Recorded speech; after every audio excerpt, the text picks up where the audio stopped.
Assalamualaikum warahmatullahi wabarakatuh. Today we will explain about language curriculum design and development. It will explained by me, Muhammad Alif Budiman, Muhammad Ali Nurfin, and Siti Khadijah. Okay, I will explain about language curriculum design or development. Language curriculum development, like other areas of curriculum activity, is concerned with principles and procedures for the planning, management, and assessment learning. Jadi desain pengembangan kurikulum bahasa seperti bidang kegiatan kurikulum lainnya berkaitan dengan prinsip dan prosedur untuk perencanaan, pengelolaan, dan penilaian pembelajaran. Tetapi sementara dalam praktik pendidikan umum, pengembangan kurikulum telah melahirkan industri pendidikan utama. Apa yang dipahami oleh pengembangan kurikulum dalam pengajaran bahasa seringkali dianggap agak sempit. Fokus utamanya adalah pada silabus bahasa daripada pada proses pengembangan kurikulum yang lebih luas. Akibatnya ada literatur yang relatif jarang tentang pengembangan kurikulum bahasa hingga saat ini.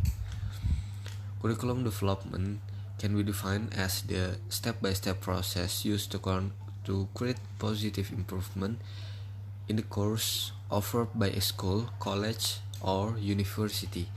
Jadi pengembangan kurikulum dapat didefinisikan sebagai proses selangkah demi selangkah yang digunakan untuk menciptakan perbaikan positif dalam mata pelajaran yang ditawarkan oleh sekolah, perguruan tinggi, atau universitas.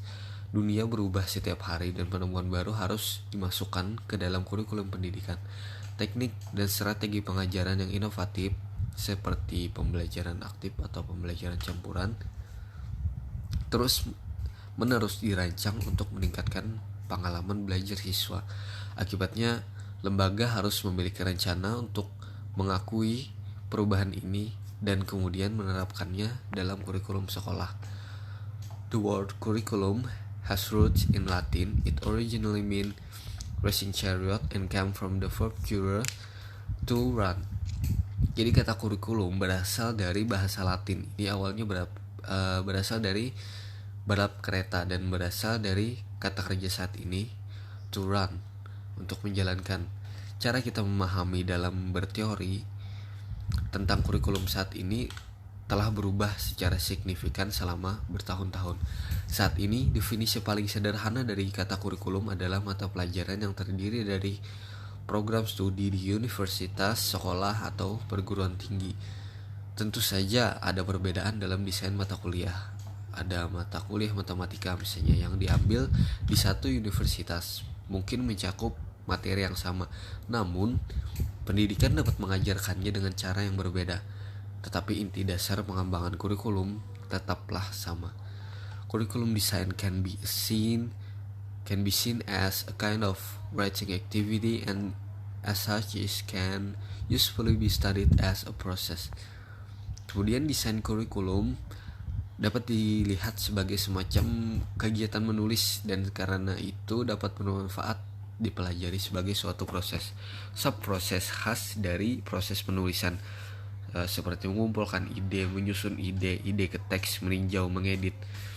Jadi dapat diterapkan pada desain kurikulum, akan tetapi akan lebih mudah untuk menarik teori dan praktik desain kurikulum saat ini jika serangkaian bagian digunakan. Next, Nation and McAllister 2010 proposed some consideration in starting the process of a curriculum development. Curriculum designers and teachers can begin with nothing and gather and read the material. Jadi perancang kurikulum dan guru dapat memulai dengan apa-apa dan mengumpulkan serta menulis materi. Guru bertanggung jawab atas semua bagian dari proses desain kurikulum. Curriculum designers and teachers can take advantage of a bank existing materials from which they choose the most appropriate material from the course. Jadi perancang kurikulum dan guru dapat memanfaatkan kegiatan sebelumnya, salinan sebelumnya untuk memanfaatkan materi-materi. Kemudian yang kedua, menerbitkan materi tambahan seperti buku aktivitas tata bahasa dan teks percakapan, kursus membaca cepat dan lain-lain. Nah, kemudian yang ketiga, dapat memanfaatkan clipping koran, majalah, rekaman, radio, TV, sosial media seperti YouTube, Instagram, dan lain-lain untuk menjadi bahan buku kursus. Jadi perancang kurikulum atau guru mengumpulkannya bersama untuk membuat kursus. Perancang kurikulum atau guru dengan demikian memikul tanggung jawab yang berat untuk konten dan pengurutan serta tujuan.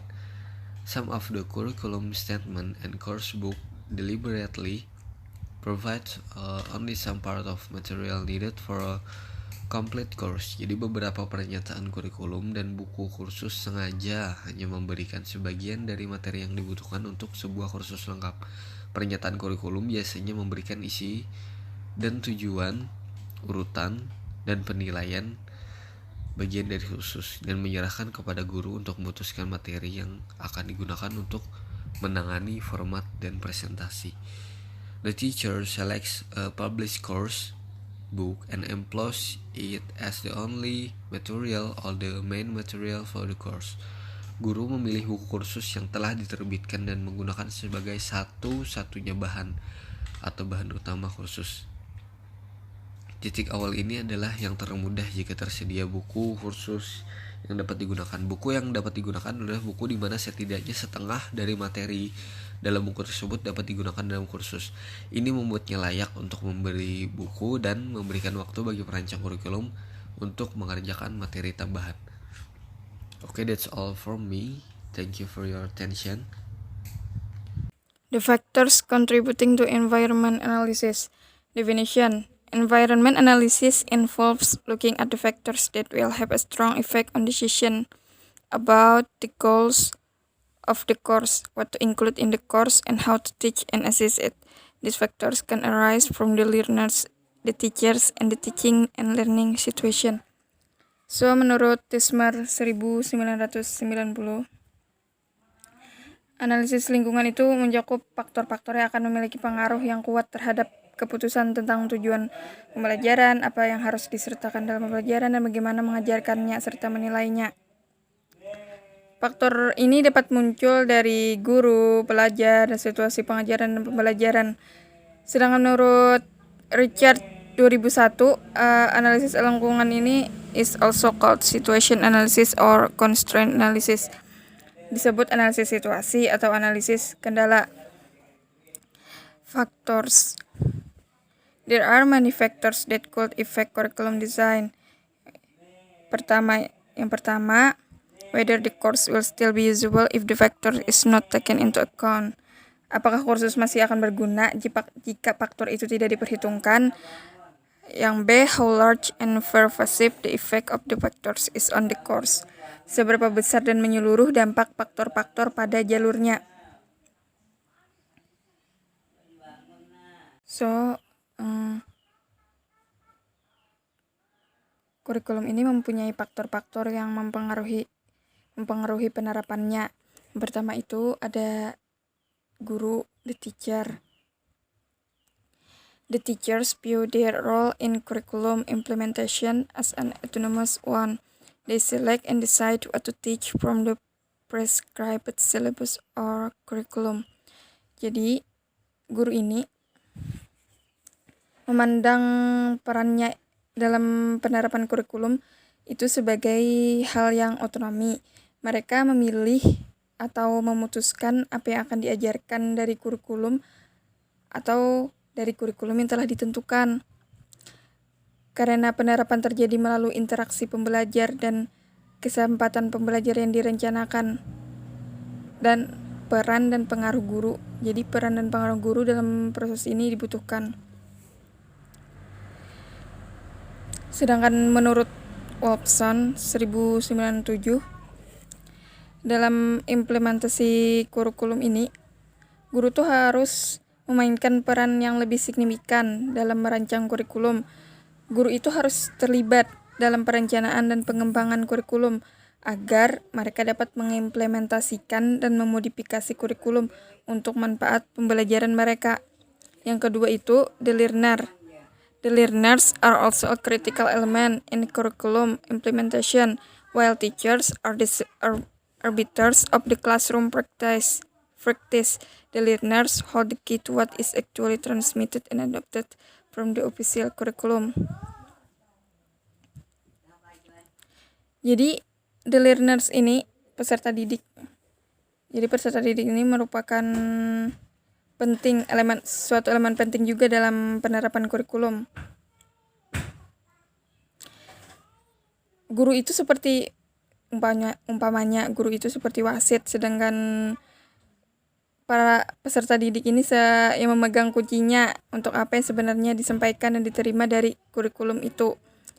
Dan mereka ini penting dalam analisis lingkungan, dan ini memastikan bahwa lintasannya akan benar-benar cocok, praktis, dan realistis.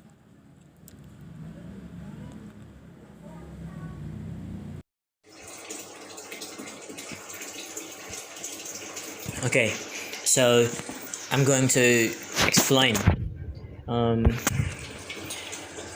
about what needs to be learned and what the learners want to learn. Okay, so the first, discovering needs. Hutchinson and Waters, 1987, make a useful division of learners' needs into necessities. What the learner has to know to function effectively, lacks what the learner knows and does not know already, and wants what the learners think they need.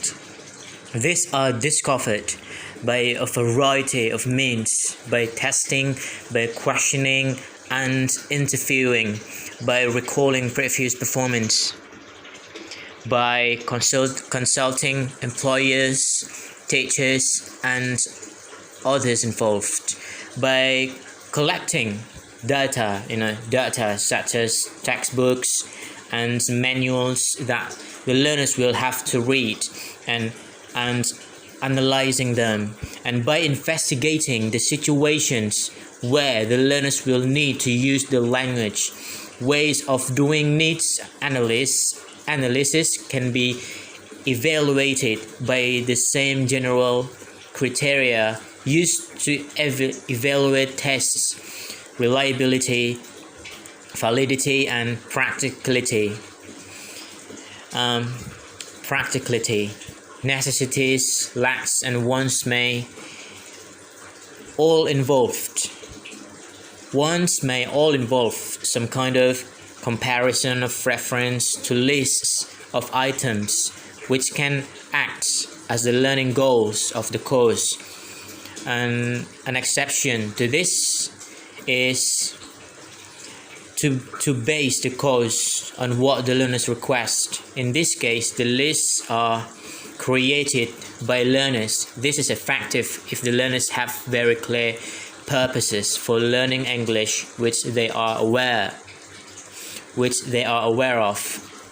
For example, a course for immigrants who have been in the country a few months could very effectively be based on a list of things that they suggest they want to be able to do English. And second, the process of needs analysis.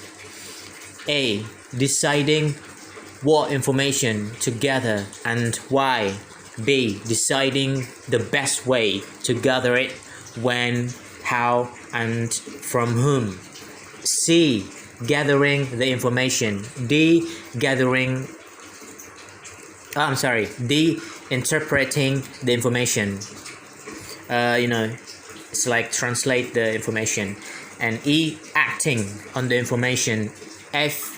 Evaluating the effects and effectiveness of the action. And G. Back to the first, deciding on further or new information to gather.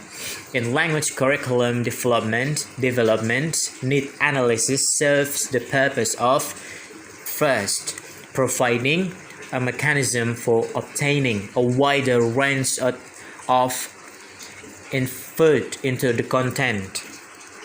design and implementation of a language program through involving such people as learners, teachers, administrators, and employers in the planning process. Second, in identifying general or specific language needs which can be addressed in developing goals, objectives, and content for a language program. C. Providing data which can serve as the basic for reviewing and evaluating an existing program. Okay, let's go to the third, the various focuses of needs analysis. Hutchinson and Walters, 1987, divided needs into target needs, what the learner needs to do in the target situation, and learning needs, what the learner needs to do in order to learn. The analysis of target needs can look at A. Necessities, what is necessary in the learner's use of language. For example, do the learners have to write answers to exam questions? B. Lacks, what do the learners lack? For example, are there aspects of writing that were not practiced in their previous learning? C. Once, what do learners wish to learn? Another way to look at needs is to make a major division between present knowledge and required knowledge, and objective needs and subjective needs. Necessities. The first thing to look at in necessities is the demands of the target tasks. Wants. Learners have their own views about what they think is useful for them.